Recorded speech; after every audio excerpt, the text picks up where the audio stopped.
bonjour à toute la Côte d'Ivoire. Yami Atoubré, président de la Ligue panafricaine pour l'éveil des consciences. Aujourd'hui encore, nous allons traiter un sujet qui concerne les élections de 2020. Voyez-vous, chaque fois que nous abordons ce sujet, il y a certaines personnes qui trouvent qu'on exagère un peu, on distille la peur. Non, on ne distille pas la peur, nous sommes des lanceurs d'alerte. Parce que nous sommes en train d'avancer tout droit vers 2020. Et déjà les tensions recommencent. Déjà les positions se radicalisent. Déjà la violence verbale refait surface. Donc ce que nous disons, c'est pour interpeller les uns et les autres sur les dangers bien réels que court ce pays.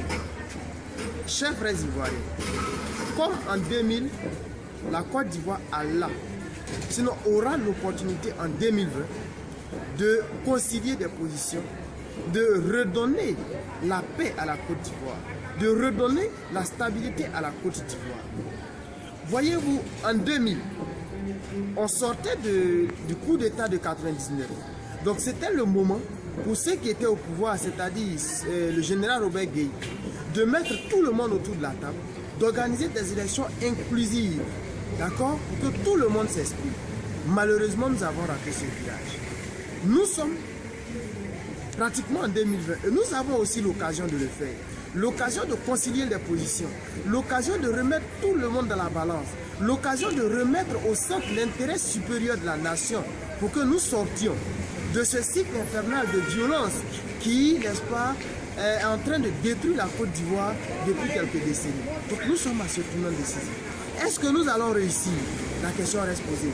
Est-ce que nous allons mettre les intérêts politiques en avant et conduire la Côte d'Ivoire dans une nouvelle crise? La question reste posée.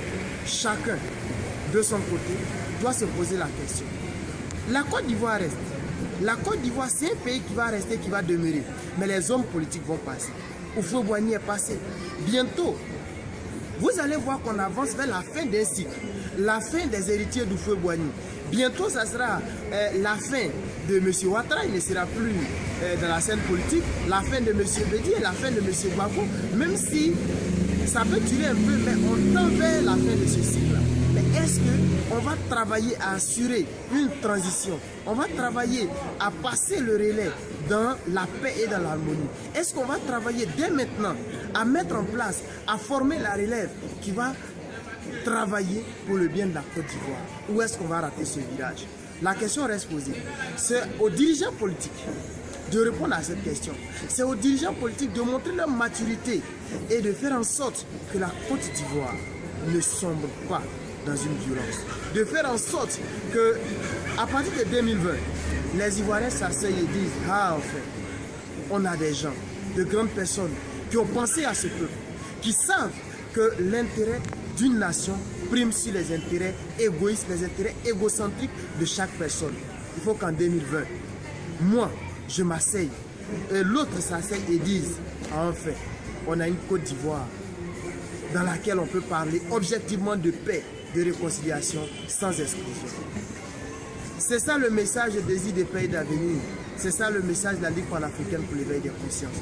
Nous pensons que si nous arrivons à atteindre cet objectif, nous arrivons à faire de la promotion de la paix, de la quête de la paix une réalité, et que les Ivoiriens s'enrôlent massivement pour voter, nous allons donner un souffle nouveau à notre démocratie, un souffle nouveau à ce peuple de Côte d'Ivoire.